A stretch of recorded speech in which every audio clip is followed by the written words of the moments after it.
The order to fire never should have been necessary. Commander Vexithera stood on the command deck of the Zorlan flagship Dominion's Reach, watching 12 species worth of warships fall into formation around her, and felt nothing but the quiet satisfaction of a job already won. 340 vessels. Enough firepower to crack a moon in half, all of it aimed at a species that had not even bothered to send a diplomat to beg for its life.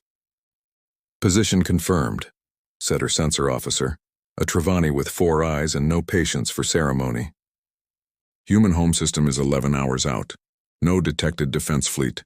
No detected orbital platforms. Nothing." "Nothing," Vexithara repeated, and almost laughed. "They truly have no idea what's coming." She had read the files. Everyone had. Humanity, young, loud, technologically adolescent, discovered barely 30 years ago broadcasting radio nonsense into the dark. A species that had not even finished fighting itself before it started reaching for the stars. The coalition had debated for years what to do with them.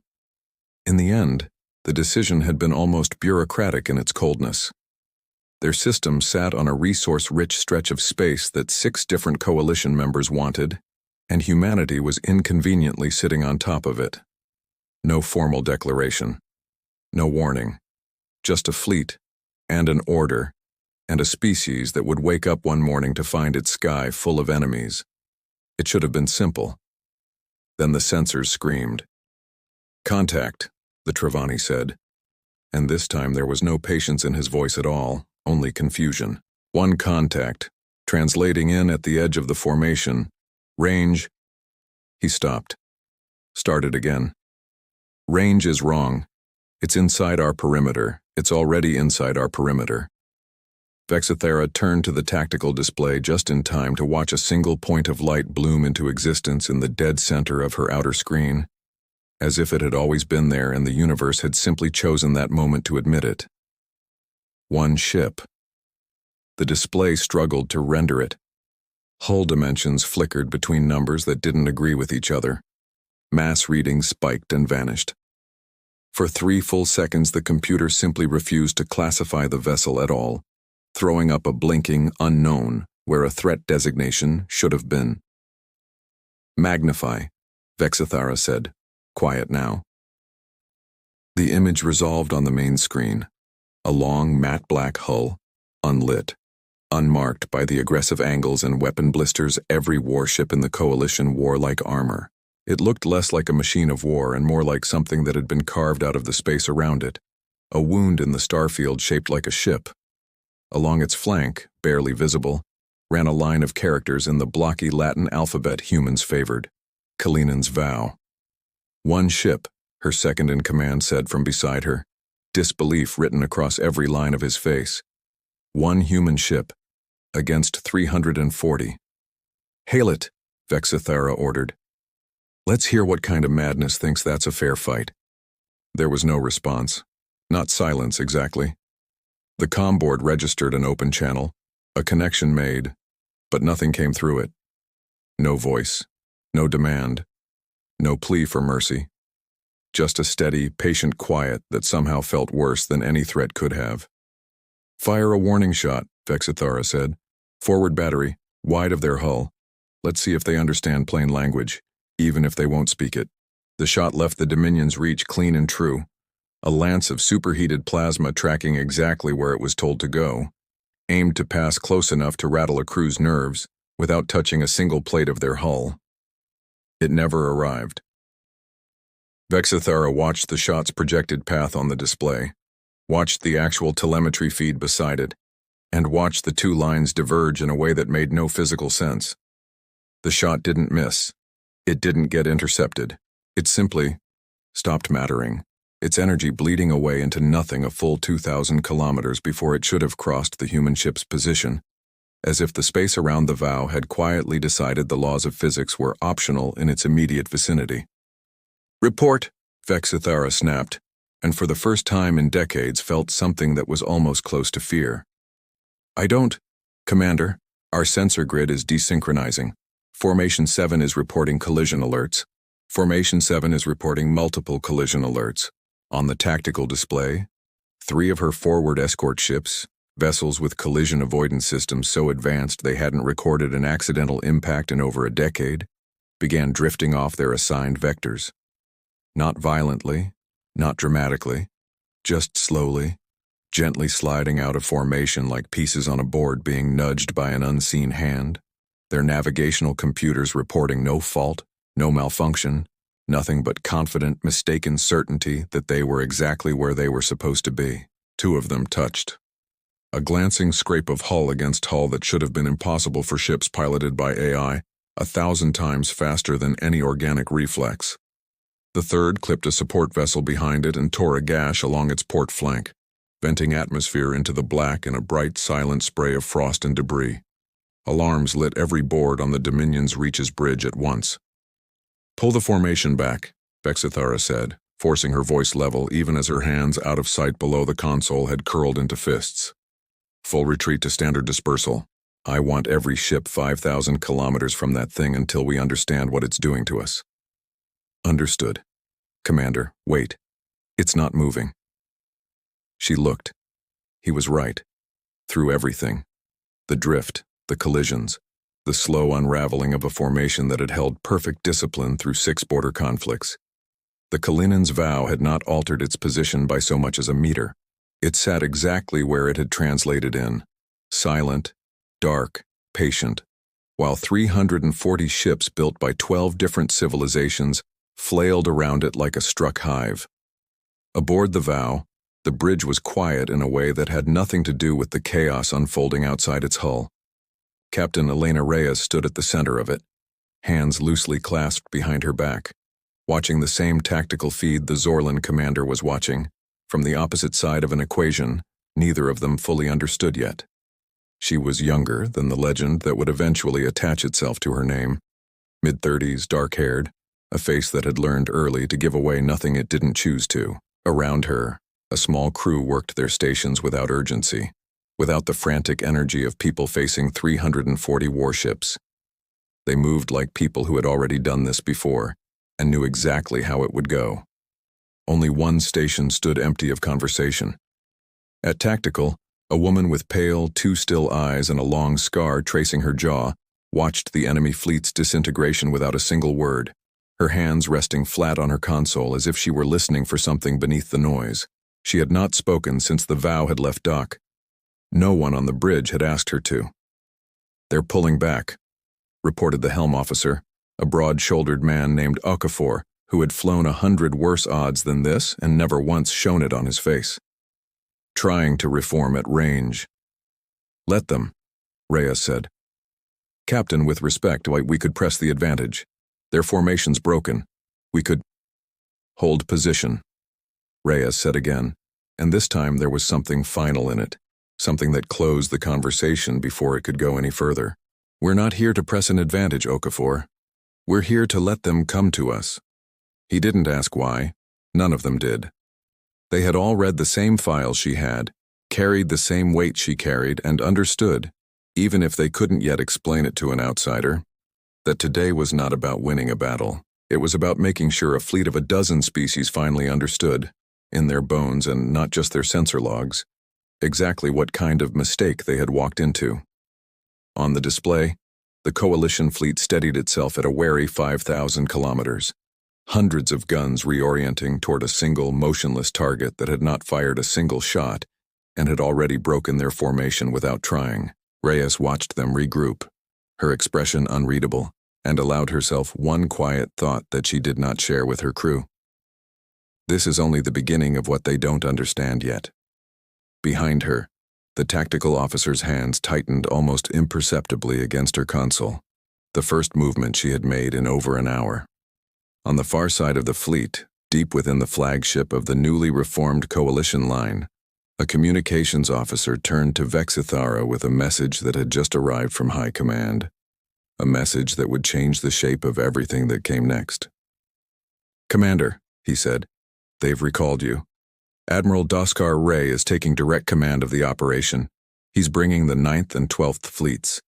Vexithara stared at the silent, unmoving shape of the Kalinan's vow on her screen and felt the first true chill of her long career settle into her spine. 10 times the ships were coming. And somehow, she was no longer certain that would be enough. 3,000 ships had answered the recall in the 18 hours since Vexithara's report reached High Command, and every single officer who saw the assembling fleet felt the same private, unspoken thought. This was no longer a punitive strike. This was an execution. Admiral Doskar Ray stood on the observation deck of his flagship, the Undying Resolve, and watched them arrive in staggered waves through the main viewport. Sleek Trevani cruisers, blunt Corvette dreadnoughts built like floating fortresses, the elegant spinal-mounted rail ships of the Ashen Concord, species that hadn't stood shoulder to shoulder in a war fleet in over a century, now united by a single, absurd cause. All of it, aimed at one ship. He didn't like it. He hadn't liked the operation from the moment it crossed his desk, though he had signed off on it the same as everyone else, because that was what 40 years of service had taught him to do. Doskar Ray was old by coalition standards, decorated in 3 wars that had each, in their own way, taught him to distrust easy victories. And nothing about this had felt easy from the start. "You've read Vexithara's report," said the voice behind him. Commander Belosier, younger, sharper, ambitious in the specific way that made older officers either resent her or quietly hope she'd survive long enough to be worth mentoring. She had requested this assignment personally. One ship broke a 300-vessel formation without firing a weapon. I don't believe that's possible. Neither did I, Doskar Ray said, which is exactly why I believe her. You think it's some kind of field weapon, gravity manipulation, maybe an experimental drive system with unstable side effects. I think, the Admiral said slowly, that we have spent 30 years calling this species primitive, and somewhere along the way we forgot to actually finish reading their file. He didn't elaborate. He wasn't yet ready to say what he had found buried 3 archive layers deep in the Coalition's own historical records 2 nights earlier, a file that shouldn't have existed at all, stamped with a classification level above his own clearance, referencing a first contact incident with humanity that, according to every public record, had never taken place. He had only gotten as far as the header before the file locked itself and reported his access attempt to a division he'd never heard of. He hadn't told Belosier. He wasn't sure yet who he could tell. 12 light hours away, aboard the Kalinin's Vow, Elena Reyes sat alone in her quarters, a room so spare it barely looked lived in, a bunk, a desk, a single chair across from her that she never used for its intended purpose. She sat facing it anyway. "They're bringing 3,000 ships," she said quietly to no one, to the empty chair, to whatever ghost still occupied that particular habit she'd never managed to break. You'd have laughed at that. You always said the bigger the fleet, the smaller the imagination behind it. The chair said nothing back because it was a chair, and Elena Reyes was not a woman who believed in ghosts. But she had learned in the years since the vow had been commissioned that grief didn't care what a person believed. It simply sat where it wanted to sit and waited to be acknowledged. A soft chime interrupted her. She straightened instantly, the private moment folding itself away behind the same composed mask she wore on the bridge, and opened the channel. "Captain," came Okafor's voice. "Coalition fleet has finished assembling. They're moving to encircle our position, all sides." "Understood. I'll be right there." She stood, glanced once more at the empty chair, and left the room without another word. On the bridge, the tactical display told the story before anyone needed to explain it. 3,000 ships, arranged in a vast, glittering sphere with the Vow dead at its center. A formation so large it would have taken hours to execute against a target capable of running, and precisely 0 time against a target that had shown no intention of moving at all. "They're not being subtle about it," Okafor observed. "They don't need to be," Reyes said. "From where they're standing, we're one ship. This is overkill dressed up as caution." She studied the formation a moment longer, noting the flagship positioned dead center of the leading edge, larger, older in design than the ships around it, clearly commanding rather than simply present. That's their admiral. At tactical, the silent officer, her name was Mara Voss, though almost no one aboard used it aloud, as if speaking it too casually might undo whatever fragile progress she'd made. tilted her head very slightly toward the display, the closest thing to a reaction she allowed herself. A channel opened, unrequested, from the Coalition flagship. Reyes accepted it without hesitation. The face that appeared was older than Vexithera's had been, weathered in a way that suggested decades of hard decisions rather than simple age, with the kind of stillness in his eyes that Reyes recognized immediately, because she saw something similar in her own mirror most mornings. "I am Admiral Doskar Ray," he said, his translated voice carrying a formality that felt almost old-fashioned. "You are surrounded by a force 3,000 strong. I would like to understand what a single ship believes it is doing before I give an order. I may not be able to take back." Reyes met his gaze without flinching. "You already made your decision about us, Admiral. Your fleet was 11 hours from our home system with no diplomatic escort and no warning transmission. That's not a question you're asking me. That's a formality before you pull the trigger." Something shifted behind the Admiral's eyes. Not quite guilt, but close enough to its neighbor that Reyes noticed it immediately. "The operation was authorized above my position," he said carefully. "I won't pretend otherwise, but I am asking you a genuine question, Captain. What are you doing here? Alone?" "We're here," Reyes said, "to make sure you understand what it cost." "Cost whom?" She didn't answer that. Instead, she looked past him, toward the vast, glittering wall of ships surrounding her single vessel, and let the silence stretch just long enough to become its own kind of statement. "You should give the order you came here to give, Admiral," she said finally. "We're not going anywhere."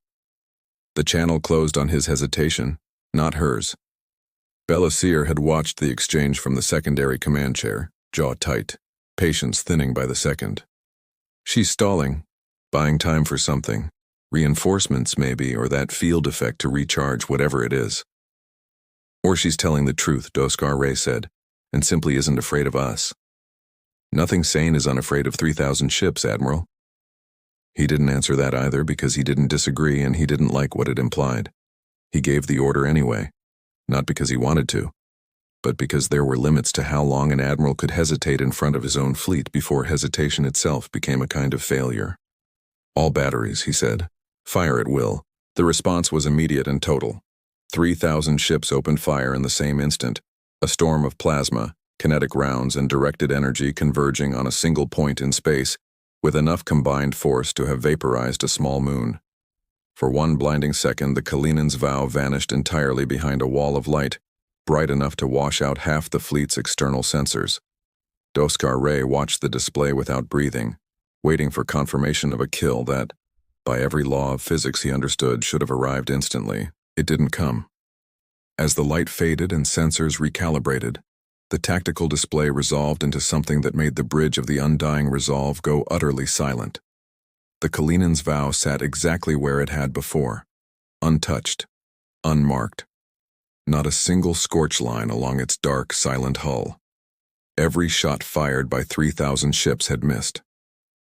"That's not possible," Belasier whispered, staring at the readouts as if they might rearrange themselves into something that made sense. "That is not possible, Admiral. Nothing evades a full fleet barrage." "Nothing." The comm board lit up before she could finish, an incoming transmission Doskar Ray hadn't requested, hadn't expected, and, as he opened it and saw the message source, realized with a cold, sinking certainty he should have expected all along. It wasn't from the vow. It was from a division of Coalition naval intelligence he had never once in 40 years of service heard mentioned by name, flagged priority critical, addressed to him personally, time-stamped the exact moment the barrage had failed. He opened it and read 4 words that turned his blood to ice. "Abort. You don't understand." The message vanished from Doskar Ray's console 4 seconds after he read it. Wiped by a remote command he had no authority to override, leaving no trace behind except the 4 words already burned into his memory, and a growing, uneasy certainty that the war he'd been sent to fight was not the one he'd been told about. "Admiral?" Belasier was watching him, waiting for orders, for anything. Around them, the bridge crew stood frozen between disbelief and fear, 3,000 ships' worth of firepower having accomplished nothing against a target that hadn't even bothered to move. He had 2 choices, and he knew it. He could order a second barrage, Larger, more coordinated, and hope raw volume succeeded where precision hadn't. Or he could do the one thing 40 years of command experience told him never to do in front of a fleet this large. Admit he didn't understand what he was looking at. Hold fire, he said instead, choosing a third path. Launch a boarding operation. If conventional weapons can't touch that ship, I want to know why from the inside. Bellosier's expression sharpened with something close to relief, a problem she understood how to solve. I'll lead it myself. He almost stopped her. Some old instinct told him this was exactly the moment an admiral was supposed to protect his most promising officer from her own ambition. But he had also spent the last 2 days discovering how much of what he thought he knew about this operation was built on missing pages, and some part of him, the part that had survived 3 wars by trusting good instincts even when they made no sense, wanted eyes on that ship that weren't his own. Take a full company, he said, and Bellosier. Whatever you find in there, you report it to me directly. No one else. Aboard the Kalinen's Vow, the boarding pods registered on sensors long before they made contact, streaking toward the ship's hull in a tight formation of 40 vessels, each carrying a dozen armored coalition troops. Okafor turned from his station, jaw tight. Captain, they're launching a boarding op. We can vent the docking bays, cut them off before. Let them in, Reyes said. The order landed on the bridge like a stone dropped into still water. Even Mara Voss, silent as ever at tactical, turned her head fractionally toward the captain's chair. Captain, with respect, that's 40 pods, 500 armed troops. I know how many it is, Okafor. Reyes rose from her chair, smoothing the front of her uniform with a calm that didn't reach her eyes. They've spent this entire operation assuming we're hiding something dangerous. Let's show them what we're actually hiding. She left the bridge before anyone could argue further, Mara Voss falling into step half a pace behind her without being asked. The first time the tactical officer had left her station voluntarily since the mission began. Bellosier led the breach herself, cutting through an outer hatch with practiced efficiency, expecting resistance, weapons fire, defensive positions. She found none of it. The corridor beyond the airlock was dim, quiet, and, strangest of all, vast, stretching far beyond what the ship's exterior dimensions should have reasonably allowed for a crew she'd estimated at no more than 30. Spread out, she ordered. Report anything. What her troops reported over the next 20 minutes unsettled her far more than an ambush would have. Deck after deck of sealed crew quarters, life support running at full capacity for accommodations that showed no sign of current use. Bunks made with military precision and never slept in. Personal effects, a child's drawing taped above one bed, a worn paperback book on another, a pair of dog tags hung carefully from a reading lamp, belonging to people who were nowhere to be found. And at the end of the central corridor, stretching floor to ceiling across an entire bulkhead, a wall covered in names. Hundreds of them, etched into dark metal, organized in neat, deliberate rows, with small gaps left at the end of each row, as if more names were still expected. Bellosier stood in front of it, weapon lowered without conscious thought, reading names she couldn't pronounce and somehow understanding, on some instinctive level, exactly what she was looking at. This isn't a warship, she said quietly, to no one in particular. Or, it is, but that's not what it's for. Commander. One of her troops called from further down the corridor, voice tight with something between confusion and alarm. You need to see this. She followed him to the bridge access point, where the ship's remaining crew waited, not in a defensive line, not with weapons raised, but simply standing, watching the boarding party arrive with the patient, unbothered expression of people who had expected this outcome from the very beginning. Elena Reyes stood at the center of them. Commander Bellosier, Reyes said, and the fact that she already knew the name sent a small, cold current down Bellosier's spine. You're welcome on my bridge. I'd ask you to lower your weapons first, but I don't think that's a request you're able to grant yourself out here. You knew we were coming, Bellosier said. You let us board. I let you see, Reyes corrected. There's a difference. Bellosier's eyes moved past her, to the woman standing half a step behind the captain's shoulder, pale-eyed, scarred along the jaw, watching the boarding party with an intensity that made every instinct in Belosir's body want to raise her weapon again despite Reyes's request. The woman spoke. It was the first time she had spoken at all since the Vow left dock, and her voice, when it came, was rough with disuse. But the words that came out of her mouth stopped Belosir's heart entirely. She spoke in Belosir's own native tongue, not the translated mechanical coalition standard every alien species used to communicate, but the actual dialect of Belosir's homeworld, complete with an old, informal idiom that only close family used, the kind of phrase Belosir hadn't heard since her grandmother died. You've grown up since the last time someone like you stood in a room like this.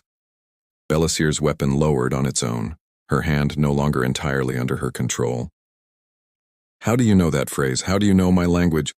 That's not the question you should be asking, Reyes said quietly, and for the first time something like sympathy crossed her carefully composed face. The question is, how many languages she knows that she shouldn't, and why. 12 light hours away, Admiral Doskar Ray sat alone in his private quarters, the locked archive file still burning behind his eyes, even though its contents had been wiped from his console. He hadn't been able to read past the header before it vanished, but the header alone had been enough. Incident designation, first contact, human species.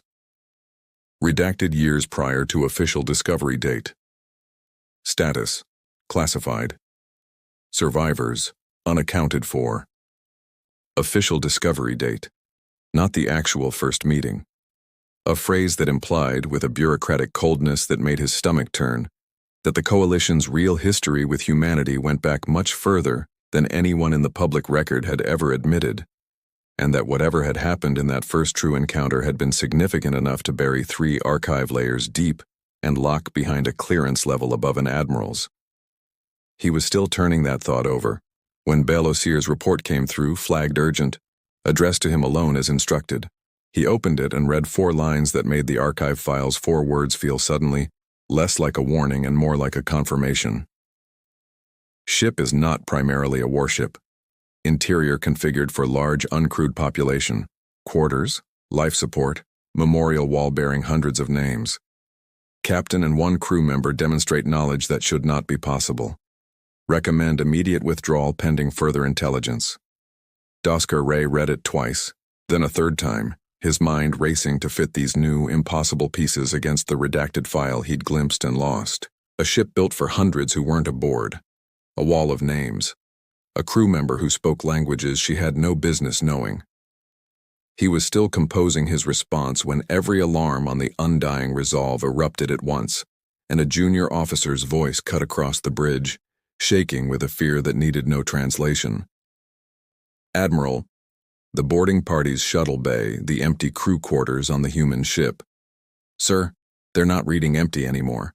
Something's moving in there. Belosir's team is still aboard. The first figure emerged from the sealed quarters at the end of the corridor before Belosir's troops could reposition, and every rifle on the bridge access deck snapped toward it in the same instant.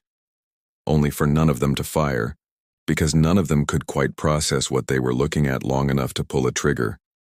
It walked like a person. It wore the tattered remains of what had once been a human uniform, the fabric long since bleached and worn to threads. But its eyes, when they turned toward the boarding party, were wrong in a way that made Belosir's stomach twist. Hollow, pale, unfocused, as though whoever lived behind them was looking at something none of the armed troops in that corridor could see. More followed. 12, 2 dozen, filling the corridor with slow, unhurried movements, robed in the same worn remnants of old uniforms, none of them raising a weapon, none of them showing any sign of aggression at all. Just a quiet, patient presence that was somehow more unsettling than an attack would have been. Hold your fire, Reyes said sharply, stepping forward, placing herself bodily between the boarding party and the figures emerging from the dark. They're not a threat. Lower your weapons, now. Belosir's hand trembled on her rifle, every instinct screaming at her to fire first and understand later. And yet something in Reyes's voice, a rawness that hadn't been there a moment before, stopped her. Who are they? Belosir said, though some cold, sinking part of her had already begun to suspect the answer. They're why this ship exists, Reyes said quietly. She moved among them without hesitation, touching a shoulder here, murmuring a name there, and the hollow-eyed figures responded to her presence the way plants might respond to sunlight.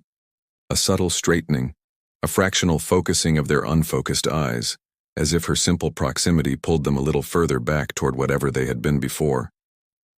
They're human, Belosir said, disbelief and horror tangled together in her voice. They're human. What happened to them?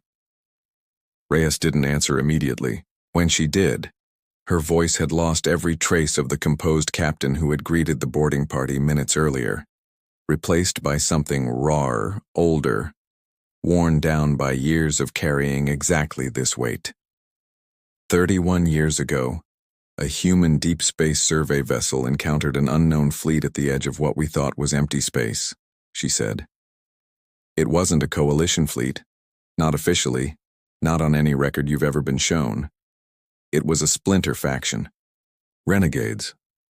Scientists and warlords who'd broken away from a fallen empire and gone looking for something to rebuild their power with. They found humanity instead. She reached the last figure in the line, smaller than the others, moving with a slight, familiar unsteadiness. And something in her posture changed entirely, the composed officer disappearing beneath something achingly human. They didn't kill the crew, Reyes continued, her voice thinning. That would have been simpler, kinder. Instead, they took them, experimented on them, tried to understand what made humans capable of surviving things that should have killed us a dozen times over in our own short, violent history. And when they were done, when whatever they'd learned wasn't useful to them anymore, they didn't finish the job. They just left. Abandoned what was left of the crew on a dead station and moved on to the next target, like we were a resource they'd finished extracting. Belosir stared at the hollow-eyed figures around her, at Reyes's white-knuckled hand resting against the smaller figure's shoulder, and felt something shift permanently in her understanding of everything she'd been sent here to do. This ship, Belosir said slowly, isn't a warship at all. It's a rescue vessel, Reyes said. Built and crewed for exactly one purpose, to find every human being that faction took and bring them home, no matter how long it takes or how far we have to go to do it. She looked up and for the first time her eyes were wet, though her voice never broke. Every empty bunk you saw down there is waiting for someone we haven't found yet. Every name on that wall is someone we brought home too late to save, or never found at all. Maravos, standing silently beside the captain, reached out and took the smaller figure's hand, the first physical gesture Belosir had seen from her since boarding. And something about the intimacy of it, the practiced familiarity, told Belosir everything she needed to know without another word being spoken. She's one of them, Belosir said quietly. Your tactical officer. She was taken, like they were. She was found 6 months ago, Reyes said. Still relearning how to be a person the Combine tried very hard to make sure she'd never be again. The languages she spoke to you earlier weren't a threat, Commander. They were fragments, pieces of a mind the Combine's experiments tore apart and never bothered putting back together. She's rebuilding herself one memory at a time, and sometimes those memories come out in languages she absorbed during her captivity that she has no conscious ownership of. Belosir looked at the empty gaps left at the end of each row on that memorial wall, understanding now with sickening clarity exactly what they were reserved for, and felt the full weight of what her own coalition's silence, 31 years of silence, had actually meant. You said this happened 31 years ago, she said. The coalition didn't discover your species until decades after that. How does any of your leadership even know this happened? Reyes's expression hardened, the grief folding itself back beneath something colder, harder, more purposeful. Because we found evidence eventually that the faction responsible didn't act entirely alone, that someone within coalition space knew what was happening to us and chose to look away, because getting involved wasn't worth the political cost of admitting a splinter faction was still operating unchecked in contested territory. She held Belosir's gaze without flinching. That's the file your admiral's been trying to access for the last 2 days, Commander. I'd imagine he's having quite a bit of trouble getting a straight answer out of his own command structure right about now. The words had barely left her mouth when every console on the bridge access deck erupted in overlapping alarms, red emergency lighting flooding the corridor in pulsing waves. "Captain," came Okafor's voice, tight with urgency over the comm. "New contact just translated into the system. It's not Coalition. It's not registering against anything in our threat database, but the drive signature." He stopped, and when he continued, his voice had dropped into something Bel-Osir had never heard from a calm, professional officer before. Genuine fear. "Captain, the drive signature matches the archived readings from the Combine faction. It's them. After 31 years, it's actually them." Reyes went very still, the last of the composed captain's mask falling away entirely, replaced by something raw and furious and, underneath it all, terrified in a way she had clearly spent years learning to hide. "How many ships?" she said quietly. There was a pause on the line just long enough to be its own kind of answer. 40, Okafor said. "And Captain, sensors picking up life signs aboard the largest one. Human life signs. A lot of them." Behind Reyes, the smaller, hollow-eyed figure Mara Voss still held by the hand made a sound that was barely a word at all, fractured and small, but unmistakable in its meaning. A name, spoken for the first time in 31 years, aimed at the new contact appearing on every screen in the ship. "Daniel." Reyes's face went white. Bel-Osir watched the captain's composure shatter completely for the first time since the operation began, watched her turn toward the bridge with an expression that was no longer strategic, no longer patient, no longer anything but a sister who had just heard her brother's name spoken by someone who shouldn't have known it, and understood in that instant that whatever had been holding this entire confrontation in careful restraint was about to break entirely. 40 ships dropped out of translation in a jagged, uneven line, nothing like the disciplined formations the Coalition fleet had drilled for decades. Hulls patched together from mismatched technology, some sections gleaming with tech clearly stolen within the last few years. Others corroded and ancient, running systems that strained and sparked with barely contained instability. It looked less like a fleet and more like a scavenger's fortune, built from the wreckage of 100 other people's ambitions. Aboard the Undying Resolve, Admiral Doskar Ray watched the new arrivals resolve on his tactical display and felt every fragment of the last 2 days, the redacted file, the 4-word warning, Bel-Osir's impossible report, click into a single, horrifying shape. "Identify them," he ordered, already knowing on some level what the answer would be.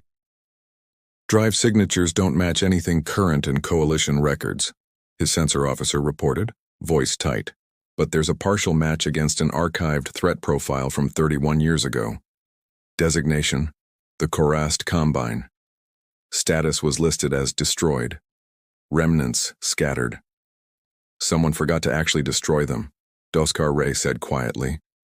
Bel-Osir's voice cut in over the comm, still aboard the Vow, breathless and urgent. "Admiral, I need you to hear this before you give another order. This isn't what we were told it was. That ship isn't a threat to the Coalition. It's a rescue vessel. The Combine is the reason it exists at all. They're the ones who took human prisoners 31 years ago, experimented on them, and the Coalition buried the whole incident rather than deal with the political fallout of admitting we let it happen."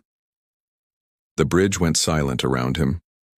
Doskar Ray closed his eyes for one long moment, feeling 40 years of loyal service settle uneasily against a truth he'd spent 2 days circling, without quite letting himself land on it.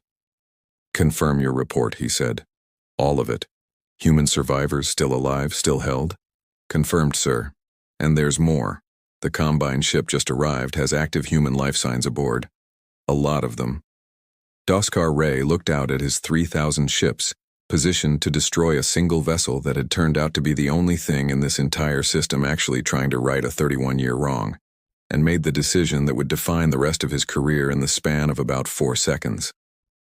"All ships," he said, opening a fleet-wide channel, his voice carrying none of the hesitation he felt underneath it. "This is Admiral Doskar Ray. Stand down from attack posture on the human vessel immediately. New designation of hostile, the incoming fleet. I want full target lock on the harassed Combine ships the moment they're in range. And I want it now." There was a beat of stunned silence across the fleet-wide channel before Belosier's voice returned. "Steadier now, resolved." "Understood, Admiral. Standing with you." Aboard the Kalinan's Vow, Elena Reyes was already moving before Belosier's transmission finished, sprinting back toward the bridge with Mara Voss half a step behind her, the smaller, hollow-eyed figure still clutching Mara's hand and repeating the same broken word. "Daniel, Daniel," over and over like a prayer she'd forgotten how to finish. "Talk to me," Reyes snapped as she dropped into the captain's chair, the bridge crew already scrambling to bring weapons and shields to full readiness. "Combined ships broadcasting nothing," Okafor reported. "No hail, no demand, nothing. They're just sitting there. But the life signs are real, Captain. Confirmed human, confirmed aboard the lead vessel." Reyes stared at the tactical display, at the largest of the 40 ragged Combine ships, and felt 31 years of searching collapse down into a single unbearable point of decision.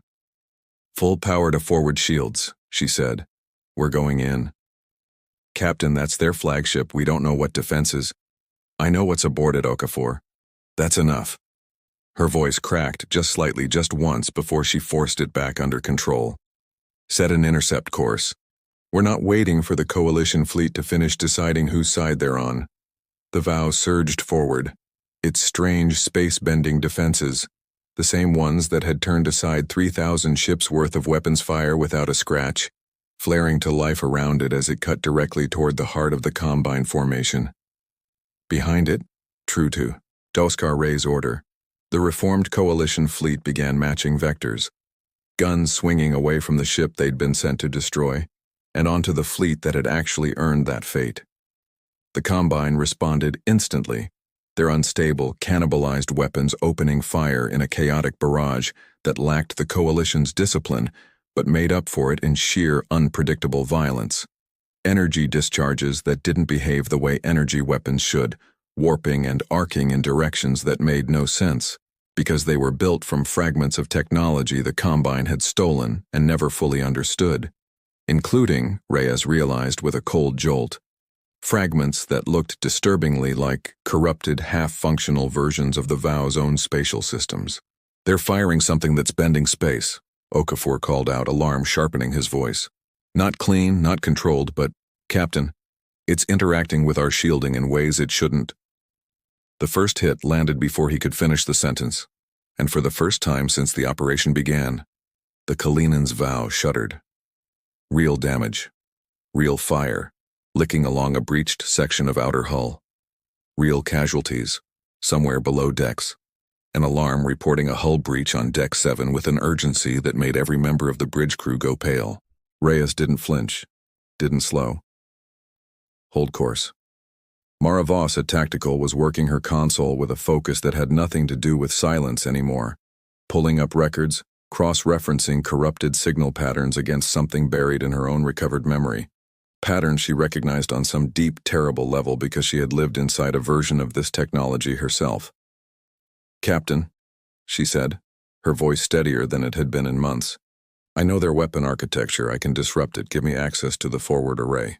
Reyes turned, saw the resolve in her tactical officer's face, the first real, unshakable resolve she'd shown since coming aboard, and nodded once. "Do it." What followed was chaos given shape by two people who understood, in very different ways, exactly what they were up against.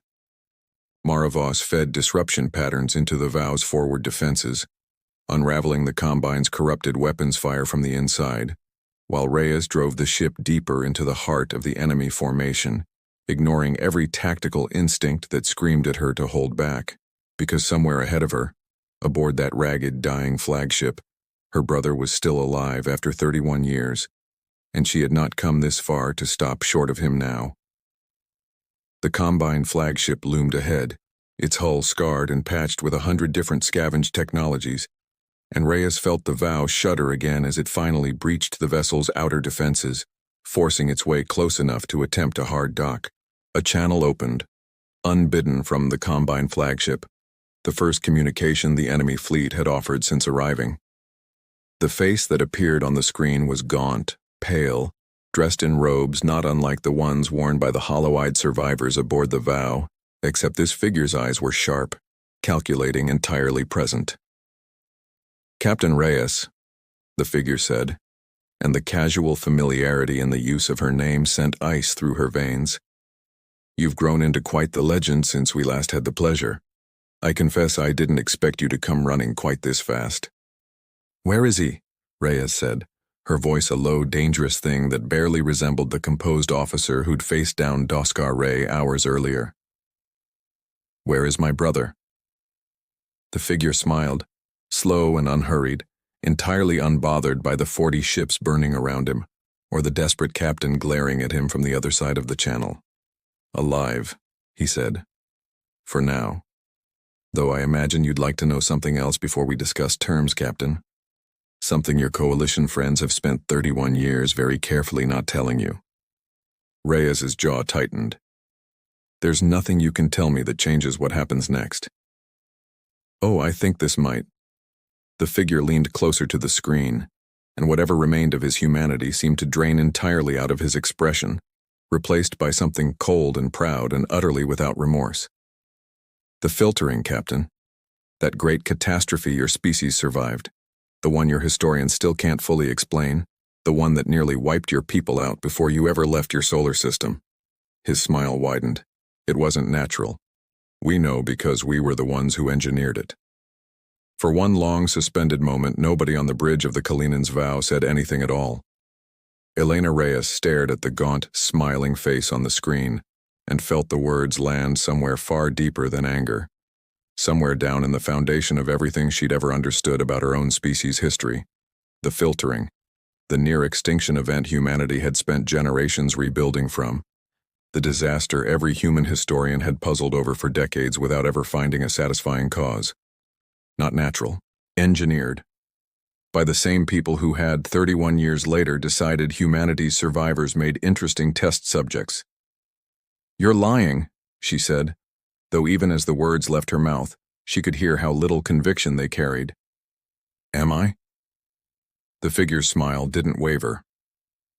"Ask your historians why the collapse pattern never matched any known natural catastrophe. Ask them why the survivors who rebuilt your civilization always described the early warning signs the same way, no matter which continent they were on, as though something had been deliberately, methodically seeded across your entire species at once." He spread his hands, almost gentle in his cruelty. "We didn't do it for conquest, Captain. We did it because your species showed early signs of being remarkably, inconveniently resilient. And resilience like that is far more useful once you understand exactly what produces it. The filtering wasn't your species' tragedy. It was our research." Behind Reyes, Mara Voss made a sound like something breaking, her hands frozen over her console, the disrupted weapon patterns she'd been unraveling forgotten for one terrible instant, as 31 years of stolen memory suddenly reorganized itself around a single, monstrous truth. Reyes felt something in her chest go very still and very cold, the grief she'd carried for 31 years curdling, finally, completely, into something with a clear and simple shape. "Everything you took from us," she said quietly, "you're going to give back. Starting now. I don't think you're in a position to—" "Captain," Okafor cut in, voice tight, "Coalition fleets broken through the Combine's outer screen. Doskar Ray's ships are engaging directly. We have an opening." Reyes didn't take her eyes off the screen. "Release my brother and every other human being you're holding aboard that ship, and I will personally see to it that you survive what happens in the next 10 minutes. That offer expires the moment I stop speaking." The figure studied her for a long moment, something calculating behind his eyes, weighing the value of 40 scattered ships against a fleet 3,000 strong that had just switched sides, against a captain who had clearly meant every word of her offer. Then he smiled again, and Reyes understood with a sinking certainty exactly what he was going to say before he said it. "No," he said simply. "I don't think we will." The channel cut. What followed would later be described in the handful of coalition after-action reports that survived the political fallout, as the moment everyone finally understood what one human battleship appeared actually meant. Reyes gave one order, quiet and absolute, her voice carrying none of the fury underneath it. Mara. Full spectrum. Everything the ship has left. Mara Voss's hands moved across her console with a precision that had nothing left of hesitation in it, drawing on both her restored tactical training and something raw, something that came from having lived inside the Combine's technology as a captive, rather than an operator. The Vow's strange space-bending defenses, the ones that had spent hours turning aside 3,000 ships' worth of weapons fire without a scratch, inverted entirely. No longer a shield, but a weapon. A slow, deliberate collapse of the space immediately surrounding the Combine's ragged, mismatched formation. It wasn't an explosion. It was something quieter and far more precise. Ship after ship losing its structural coherence not through impact, but through the simple, absolute removal of the assumptions their engines and hulls depended on to function at all. Formations that had scattered proudly across the battlefield folding inward on themselves in eerie, silent sequence, one after another. Exactly the way 300 ships had first begun drifting apart under the Vow's influence at the very start of this entire ordeal. Except this time, deliberate, total, and final. Every enemy formation broke apart. Amid the collapsing wreckage, the Combine flagship alone remained intact. Its systems failing, but its hull holding. Reyes's restraint even now sparing the one vessel she couldn't afford to lose. The Vow surged through the drifting debris field and completed its hard dock against the flagship's boarding port, with seconds to spare. Reyes leading the breach herself this time, weapon drawn, Mara Voss and a dozen crew close behind her. They found her brother in a lower holding bay, thin and hollow-eyed like the others aboard the Vow, chained more by 31 years of captivity than by any physical restraint still holding him. Daniel Reyes looked up as his sister knelt in front of him, his pale eyes struggling, straining, searching for something in her face that took a long, agonizing moment to finally surface. He didn't say her name. He didn't need to. He simply reached out, slow and trembling, and Elena Reyes caught his hand in both of hers and held on like she'd spent 31 years learning exactly how not to let go. Neither of them said anything at all. There was nothing that needed saying. Not yet. Not in a room still ringing with the aftershock of a battle that had finally ended. The aftermath took longer to settle than the fighting had. Admiral Doskar Ray stood before a coalition oversight panel 3 weeks later, Belosier at his side, and delivered a report that no one on that panel wanted to hear. He told them about the redacted file, about the filtering, about 31 years of silence that had allowed a scattered faction of war criminals to operate unchecked in contested space, while the coalition busied itself planning an unprovoked strike against the very species that faction had already tried to destroy once before. "You could lose your commission for this," one panel member warned him. "I could," Doskar Ray agreed. "But I've spent 40 years learning that some costs are worth paying, and I find I'm no longer willing to be part of the silence that made all of this possible." He glanced at Belosier, who held his gaze without flinching, fully complicit and entirely unashamed of it. "The full unredacted history goes to every species in the coalition. Today, humanity didn't do anything to earn what we sent toward their system. They survived something we helped make possible and then spent 31 years quietly cleaning up a mess we were too afraid to admit we'd left behind." Aboard the Kalinin's Vow, docked now at a quiet, unremarkable station far from coalition space, Elena Reyes stood in front of the memorial wall for the first time in longer than she could remember without a new name to add to it. Mara Voss stood beside her, steadier now than she'd been in months, her hand resting easily against Daniel Reyes's shoulder as he stared at the wall of names with the particular, quiet grief of someone finally allowed to grieve properly instead of simply surviving. "We're not finished," Reyes said more to herself than to either of them. "There are still names we don't have yet. People the Combine took over the years, scattered wherever the survivors ended up." "I know," Mara said. Her voice, once locked behind a year of silence, carried a steadiness now that hadn't been there when she first came aboard. We'll find them, however long it takes. Reyes nodded, reached out and touched the edge of the wall where the newest names, Daniel's among them, no longer among the missing but formally recorded as found, had just been added in careful, deliberate lettering. Outside the viewport, the Kalinan's vow sat quiet and dark against the stars, scarred along one flank from the battle, patched and repaired but fundamentally, stubbornly intact, exactly the way it had always been. Word of what had happened would spread across coalition space in the days that followed. Not the story High Command had intended to tell, of a primitive species crushed for the crime of occupying valuable territory, but a different one entirely, whispered from ship to ship, species to species until it settled into something closer to legend. A single human vessel, alone against 300 ships and then 3,000 standing its ground not because it could win a war outright, but because it refused to stop looking for what had been taken from it, and in the end, proved more dangerous to its enemies through patience and restraint than any of them had ever been through force. Elena Reyes turned from the wall, looked at her brother, at Mara, at the quiet waiting bridge beyond the viewport, and allowed herself, for the first time in 31 years, something that felt almost like peace. Set a course, she said finally, her voice carrying forward into whatever came next. We're not done looking. We're just getting started. Behind her, the vow began, slowly, to turn toward the deep, waiting dark, toward every name still missing from that wall, and every family still waiting somewhere out among the stars for a ship that had never once stopped searching for them.